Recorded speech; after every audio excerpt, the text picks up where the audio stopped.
अरे बंसी बंसी गौरव किधर हो? जी सर। आओ थोड़ा। हाँ कहिए ना सर। देखो पूरे देश में कोरोना का कहर बढ़ता जा रहा है। हम कुछ दिन के लिए फैक्ट्री बंद कर रहे हैं। क्या? तुम लोग ऐसा करो कि अपने अपने गांव चले जाओ। जैसे ही लॉकडाउन खुलेगा वैसे ही तुम लोगों को वापस बुला लेंगे। अरे सर ऐसा मत कीजिए सर, हमारा परिवार भूखले मर जाएगा। हे भैया समझाओ न तो कनी। देखिए सर, हम आपको हाथ जोड़ के कहते हैं, पिछले बार भी आए थे आप सब भगा दिए। सर कहाँ से हम सब क्या करेंगे सर, काम कर रहे हैं तो थोड़ा करने दीजिए कुछ दिन और सर, नहीं तो मर जाएंगे, हमारे पूरा परिवार सब भूखा मर जाएगा सर। मेरे बात सुनिए सर, समझिए मेरे बात। अरे बात समझो यार, समझ क्यों नहीं रहे हो?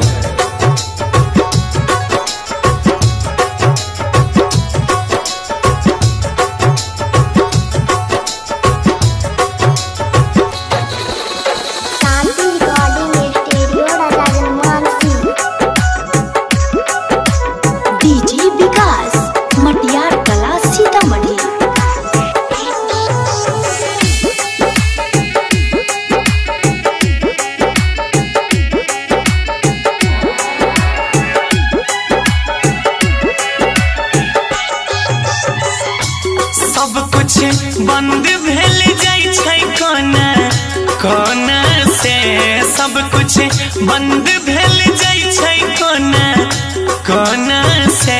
लागई भूखले मर जइबै अब कोरोना से, लागई भूखले मर जइबै अब कोरोना से।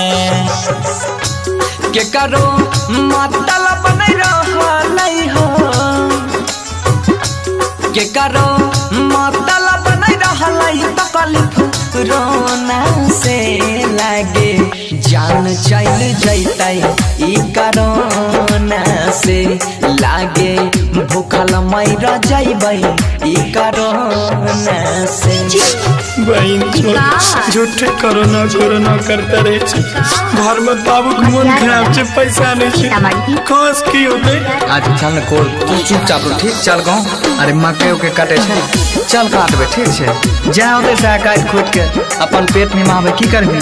सगरे लॉकडाउन हमर माथा खुद खराब छै। चल चल आराम चल।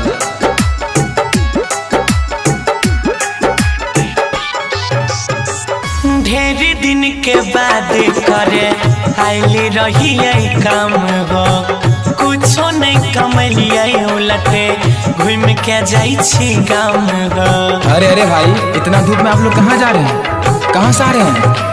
हाँ ढेर दिन के बाद करे आइली है काम हो, कुछो नहीं कमलिए घूर के जाई छी गाँव हो। जान बचबे न पैबै चांदी, जान बचबे न पैबै चांदी सोना से। लागई जान चल जैतै ई कोरोना से, लागई भूखले मर जइबै अब कोरोना से। जहाँ देखो तो झाड़ी लगाइए, घर में रहिए, गरीब के गुजारा केना होते तो ध्यान से। अरे पागल छोड़ न, तू काफी टेंशन लीजिए, चल चल। अरे सब भगवान के ऊपर छोड़ दे। विकास मटियार कला सीतामढ़ी, मटियार कला सीतामढ़ी।